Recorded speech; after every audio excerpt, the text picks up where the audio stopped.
Ada yang bertanya kepada saya, Om Preman, bagaimana pendapat Om Preman masalah kok banyak orang-orang yang kepingin menurunkan Pak Jokowi? Ya saja begini, memang banyak orang yang kepingin Pak Jokowi itu mungkin karena mereka kepingin berandil dalam pembangunan ini, dan itu merasa iri dalam dirinya. Yang kedua yaitu karena mereka itu mungkin dibayar dengan negara asing. Nah itu kenapa gini? Mau kamu taruh di mana otakmu? Dapat pikirkan, kamu taruh di mana otakmu? Orang yang begitu kepengen melaksanakan Undang-Undang Dasar 1945 dan Pancasila, yaitu kepengen keadilan sosial, melaksanakan keadilan sosial, yaitu menjalankan pembangunan itu dari Sabang sampai Merauke, yaitu dari seperti itu kok mau kamu turunkan, yaitu orang yang bangun jalan seluruh tanah air. Contoh dari dulu belum ada ini, dari Lampung tuh sampai Aceh belum ada, sekarang sudah ada. Terus di Kalimantan tuh bagian utara itu hampir nyampe ke dari Kalimantan Timur sampai ke barat itu sudah. Terus sekarang dari Wamena itu ke Jayapura itu, dan kebanyak lagi itu jalan-jalan yang dibangun itu bukan jalan tol aja, itu yang di luar pulau itu bukan jalan tol, itu jalan-jalan biasa. Itu kok mau diturunkan, kamu taruh di mana otakmu? Yang dulu harga BBM itu tidak bisa disamaratakan oleh presiden-presiden sebelumnya dari zaman pertama sampai ke-6 itu.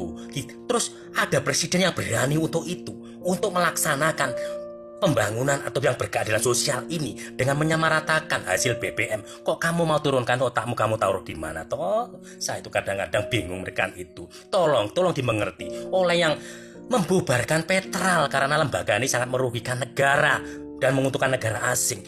Kok orang yang seperti ini, presiden seperti ini, kok kamu mau turunkan otakmu, kamu taruh di mana?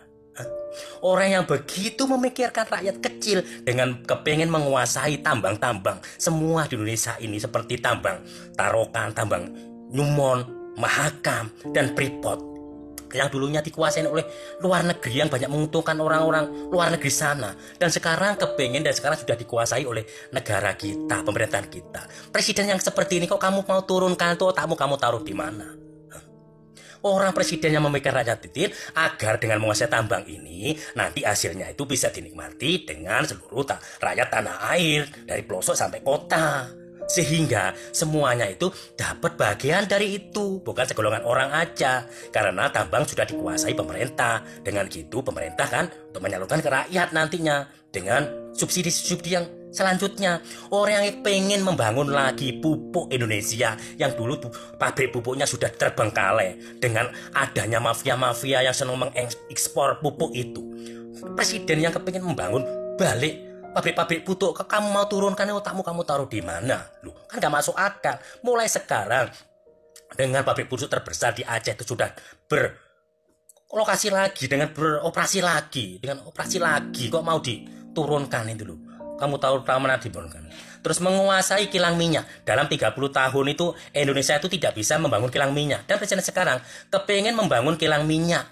Dan di situ sudah berhasil dengan 71% kilang minyak yang di Gresik ataupun yang lain sebagainya membangun kilang minyak. Kok mau kamu diturunkan tuh otakmu, kamu taruh di mana? Dan seperti terakhir itu yang presiden kepengen membangun hilirisasi, yaitu tambang-tambang semua kita kuasain, bahan baku kita olah di dalam negeri dan nanti dijual dengan bahan jadi yang sangat membuka lapangan pekerjaan bagi seluruh rakyat Indonesia ini, dan itu akan menjadi kemakmuran kita. Dan dengan itu kok mau ditekan, mau diturunkan otakmu, kamu taruh.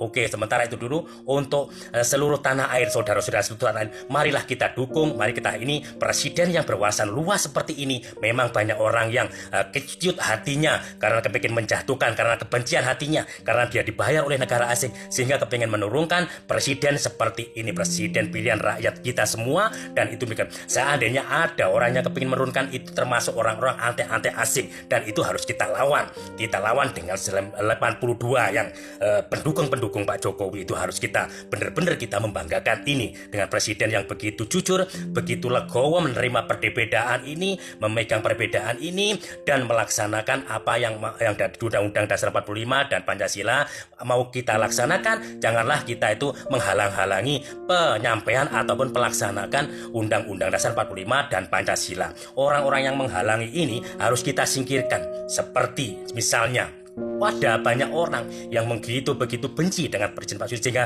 mereka mengadakan yang namanya people power, seolah-olah tuh menampung aspirasi seluruh tanah air. Tapi kenyataannya sepi dengan peminat, dan itu orang-orang yang menurunkan Pak Jokowi dengan mengiming-imingi ibu-ibu rumah tangga yang dibayar mereka dan turun ke jalan, dan itu sepi peminatnya di jalan-jalan. Kadang-kadang aduh kita malu melihat seperti itu. Masa ibu-ibu berdemo menurunkan Pak Jokowi tapi dengan segelintir orang, 10.000, 20 orang, 100 orang, cuma sebegitu. Dan itu merupakan katanya itu Pak Jokowi begitu memisahkan rakyat, mendolimi rakyat, mengekang kebijaksanaan rakyat, mau menginjak-injak rakyat, membunuh rakyat, mendolimin rakyat. Aneh-aneh perkataannya itu, kadang-kadang memalukan buat kita. Kenapa? Karena tidak sesuai dengan kenyataan yang ada. Kenyataan yang ada, Pak Jokowi selalu membela rakyat kecil, selalu menyayangi rakyat kecil, selalu memikirkan dan menerima apa yang selalu ada unek-unekan yang dalam masyarakat itu selalu dilakukan. Sekali ada keluhan dari masyarakat, oh saya susah mengurus sertifikat, langsung dibikinlah kebijakan agar gampang mengurus sertifikat.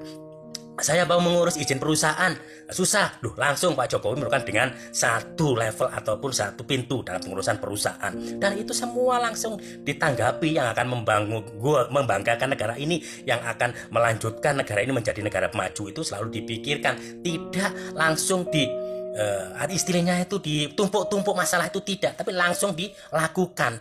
Banyak orang yang selalu dulu itu bilang pada zaman Pak Harto Pak SBY itu, kenapa kok orang presiden itu tidak bisa menguasai tambang negara kita, apalagi Freeport kita itu sebagai penghasil emas terbesar, kok nggak bisa menguasai. Langsung Freeport bener-bener dikuasai sekarang itu 92 kira-kira saham itu, sehingga kita bisa membangun hilirisasi emas. Nanti emas itu sudah dikelola kita sendiri dan dijual dengan bahan yang sudah jadi emasnya. Itu merupakan ide-ide cemerlang. Jadi janganlah dihambat orang yang sesosok presiden yang kepingin seperti itu, jangan dihambat. Kalau kamu menghambat dengan atau mau kepingin menurunkan otakmu, kamu taruh di mana? Tolong, sekali lagi, marilah kita dukung pemerintahan ataupun presiden yang punya wawasan luas seperti ini. Kemajuan ini, apapun yang sudah dibangun dalam pemerintah ini, itu harus kita lanjutkan. Jangan ada perubahan, harus kita lanjutkan. Merubah hal-hal yang belum sempurna untuk kemajuan ini boleh, tapi yang sudah untuk menjadikan negara ini begitu negara yang maju, janganlah dirubah-rubah. Kalau kita berani merubah-rubah, nanti kita akan menjadi negara di bawah lagi yang akan diinjak-injak oleh negara asing, sehingga kita gampang diadu domba, sehingga kita gampang dicerai-berai, sehingga kita akan hancur lebur. Indonesia ini tidak akan bekas yang nanti menyesal tuh kita sendiri, anak-anak cucu kita sendiri akan menjadi generasi-generasi yang gelandangan. Untuk itu marilah kita benar-benar membangun negara ini dengan semangat persatuan dan kesatuan. Janganlah ada nanti identitas ini, partai identitas, janganlah seperti itu. Mari kita sama berbeda-beda tetapi tetap satu jika bersangamat dengan semua rakyat. Inilah tujuan kita, yaitu negara Indonesia. Marilah kita hayati Garuda Pancasila ini dengan begitu bagus,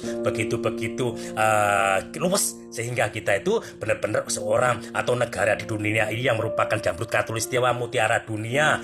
KKN di era Jokowi lebih ganas daripada KKN di era Soeharto. Kenapa? 7 tahun beliau sudah menempatkan anak-anaknya di beberapa daerah. Sedangkan Bapak Soeharto, presiden dahulu, itu membutuhkan 31 tahun. Artinya apa? Artinya setiap daerah sudah ditancapkan fondasi untuk membangun dinasti. Dinasti apa? Dinasti ekonomi, dinasti politik. Lalu ada kaitannya dengan apa dengan Soeharto ini? Dinasti KKN Jokowi versus KKN Soeharto. Mana yang lebih tinggi? Mana yang lebih kejam? Dan mana yang lebih merugikan rakyat? Oke, kakak mohon maaf banget nih ya, videonya aku ambil gitu kan. Sebenarnya kakak ini ngomong apa sih kak? Kalau ngomong itu buka dulu kacamatanya gitu. Jangan pakai kacamata biar kakak bisa ngeliat. Kak, beda banget kak di zamannya Soeharto dengan zaman Jokowi. Kakak bilang di zamannya Soeharto anaknya tidak ada yang dipojok-pojokin untuk memimpin daerah gitu ya kak ya. Mohon maaf banget kak ya, kakak itu harusnya kalau ngomong itu buka kacamata dulu kak, begitu. Kalau di zaman Jokowi itu anak-anaknya ditempatin menjadi wali kota gitu kan. Nah itu karena pilihan rakyat kak, beda. Nah kecuali Pak Jokowi itu menaruh anaknya tuh di kota Medan tuh, menantunya itu kan. Nah Bobi Nasution jadi wali kota Medan kau di sana ya. Nah, terus anaknya yang nomor 1 tuh, ini kau jadi wali kota Surakarta kau gitu. Nah, terus ini anaknya yang bungsu ini mau mencalon wali kota Depok. Nah, itu pilihan kak, pilihan rakyat. Jadi kalau kakak itu kalau ngomong itu buka dulu kacamatanya kak, begitu. Biar kakak pintar sedikit. Jadi dunia ini nggak gelap kak, gitu. Kalau zaman Soeharto itu, nah kenapa anaknya nggak ditempat-tempatin, gitu kan? Nah, itu karena bukan pilihan rakyat, gitu. Tapi zamannya Soeharto, setiap gubernur, setiap wali kota, setiap bupati, nah entah apalah itu langsung ditunjuk sama Soeharto, ditempatkan mereka masing-masing di tempatnya, begitu. Kalau anak Pak Jokowi, mohon maaf banget kak, itu pilihan rakyat. Bedakan kak ya, itu pemilihan, harus ada pemilihan, harus ada dukungan suara, oke kak? Nah, tukar dulu kacamata kakak. Aku rasa kacamata kakak itu harga 20.000. Jadi kakak buta, nggak bisa ngelihat. Oke kak, assalamualaikum kakak yang cantik, yang manjalita. Ahoy, salam dari anak Melayu, Sumatera Utara, Medan.